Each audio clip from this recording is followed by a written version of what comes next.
Bonsoir tout le monde et bienvenue sur Télévision du Monde pour votre émission citoyenne Tam Tam, l'émission des gens qui se lèvent tôt le matin pour changer le monde. Au programme d'aujourd'hui, le troisième volet du projet École-Famille qui va vous plonger dans ce partenariat parfois délicat, mais pas toujours, entre parents et professeurs.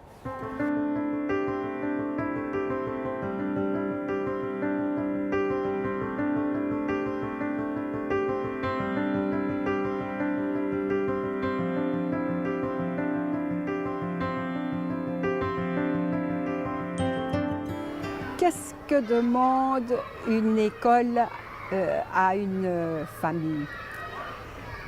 Elle demande que la famille soit un relais.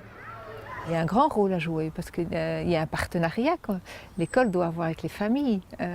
Un enfant, ce n'est pas que l'école. L'enfant, il est au centre avec l'école et sa famille. Et évidemment, on doit pouvoir collaborer avec les parents. Je crois que c'est très nécessaire pour tous les parents de regarder la bonne communication avec l'école. Parce que ça, de temps en temps, les parents pensent que l'école a des grandes responsabilités. C'est tout. Non, je crois que l'école et les parents, les deux sens, ça dépend des deux sens que de prendre des responsabilités. La famille, plus l'enseignement, surtout le primaire, c'est quand même deux branches importantes de la formation d'un enfant. C'est pratiquement toute sa vie. Donc si nous, on est importants, les parents sont importants, c'est de trouver entre les deux un chemin qui permettrait d'accompagner l'enfant le plus loin possible, mais ça, on ne l'a pas toujours. Même s'il y a cette confiance, même si on se dit, ben voilà, nous, aux parents, on fait confiance à l'équipe éducative, il y a aussi ce besoin de collaborer, ce besoin d'entourer l'enfant à la fois à l'école et à la maison. Au mieux on connaît l'enfant et au mieux on connaît le public qu'on le rencontre, au mieux aussi on sait adapter notre action éducative. Avec les défis qui sont là, hein. Les défis ne sont pas moindres que du contraire. Je crois que pour les écoles, c'est vraiment pas facile de trouver cet équilibre-là parce que tout le monde n'y trouve pas encore sens. Je veux dire, l'école a évolué aussi dans son histoire et ne joue plus le rôle qu'elle avait. Dans le temps, c'était un bastion de référence, alors qu'à l'heure actuelle, ça n'est plus comme ça. Et donc, l'école, elle se cherche aussi dans cette relation-là. Alors que je pense qu'aujourd'hui, l'enfant a besoin de cette présence-là, en tout cas, il l'exprime.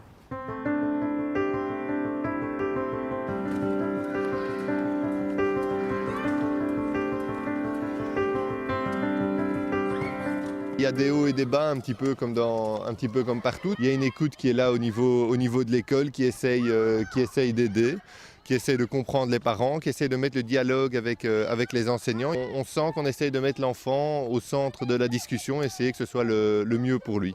Il y a un travail aussi à fournir, c'est en tant que parents. On sait donc, oui, l'école est là, mais nous, en tant que parents, si on délaisse nos enfants, on n'a pas d'activité en commun en dehors de l'école, eh ça ne rapportera rien par rapport à leur connaissance. C'est trop facile d'attendre beaucoup tout le temps de l'école. C'est vraiment important d'en faire des partenaires. Si on est en opposition et qu'on critique l'éducation des parents ou qu'on ne travaille pas avec eux, je pense qu'on n'arrivera pas à atteindre les objectifs. Je pense que moins il y aura de tensions, mieux c'est. Et si les parents peuvent s'investir, si l'école peut ouvrir, j'ai envie de dire aussi, à l'investissement des parents et que l'école y trouve son compte, chacun y gagnera en tout cas toute une série de choses par rapport à ça. Le maître, c'est le professeur dans la classe. Mais il est clair que l'école est porte ouverte. C'est-à-dire que s'il y a des parents qui font des demandes et de venir investir un temps parce qu'ils en ont pour venir donner un coup de main, un coup de pouce à certains enfants ou à la globalité de la classe, ou animer des ateliers artistiques ou musicaux, c'est bienvenu.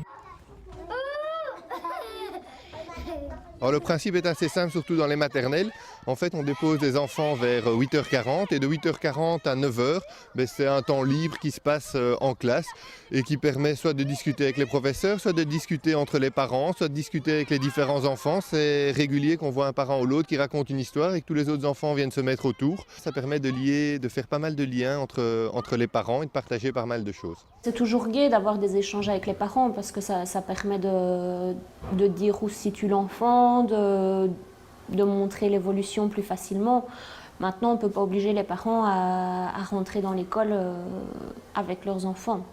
on est avec un public de parents qui sont souvent un peu frileux pour venir parler avec l'école, qui ne sont pas exigeants comme peuvent l'être d'autres parents qui sont fort médiatisés aujourd'hui sur la question des inscriptions et qui, souvent parce qu'ils ont des problèmes d'emploi ou parce qu'ils ont beaucoup d'enfants aussi ou parce qu'ils ne parlent pas bien la langue, eh bien, ont du mal à accompagner de manière fière et efficace leurs enfants dans la scolarité.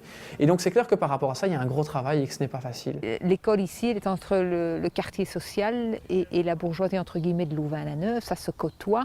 Mais il faut que les familles osent rentrer dans l'école aussi. Pour ça, il faut aussi un langage approprié. Je trouve que le projet d'établissement, les réunions, il faut que ça parle à tous les parents. On met en place des projets, on essaye de communiquer avec eux un maximum. Par exemple, ici, moi, pour le bulletin, comme j'ai des primo-arrivants qui ne parlent pas encore très bien français, je n'ai pas hésité à justement mettre en place un système dans le bulletin où j'ai traduit en albanais ma remarque du bulletin. Alors peut-être que la traduction n'est pas tout à fait correcte, mais s'il y a le message qui est passé, après voilà, le parent verra que je m'intéresse à ce que lui fait.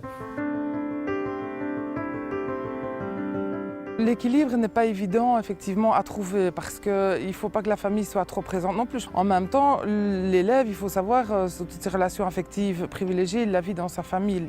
Donc c'est important d'y avoir une place, mais pas n'importe quelle place. Maintenant, tout ce qu'il y a autour pour créer ce lien, il faut l'inventer. J'ai envie de dire, il n'y a pas de place toute faite. La juste place, c'est quand chacun y trouve son compte. Il n'y a pas de règles, je crois que les règles doivent un petit peu se construire en fonction de toute une série de paramètres. Tous les parents qui confient leurs enfants à l'école se disent « moi j'ai un rêve pour mon enfant, j'ai envie que mon enfant réussisse des choses ».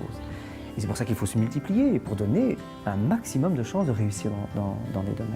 Il y a des gens qui suivent très bien leurs enfants et il y en a d'autres qui ne les suivent pas du tout. Ça c'est...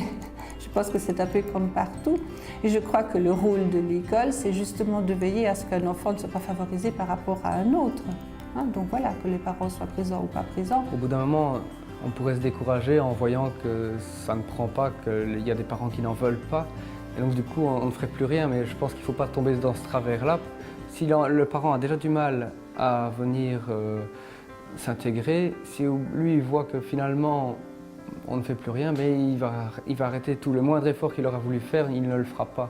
Il y a des jours où ça ne marchera pas, le parent n'en voudra pas, il ne sera pas réceptif, mais on continue parce que le jour où il l'est, hop, il accrochera. Parfois, on est dans deux univers différents, avec des systèmes éducatifs différents, avec des normes différentes, et qu'il est important d'essayer à certains moments de pouvoir se comprendre l'un l'autre. Donc, à nouveau, je pense que là, l'école a son rôle à jouer, à essayer de trouver des moments où expliquer son fonctionnement et où essayer à voir comment on peut créer ce lien. Je crois aussi que l'école peut être à l'initiative de ce genre d'échange pour essayer d'amener cet éclaircissement par rapport aux choses et se rencontrer. Le but, c'est d'apprendre aux gens à vivre ensemble, à avoir cet état d'esprit qui est rechercher du bien commun, du collectif, le susciter, rechercher de la citoyenneté. Et je sais pertinemment bien qu'à partir du moment où on commence à le construire dans l'école, après ça diffuse en dehors.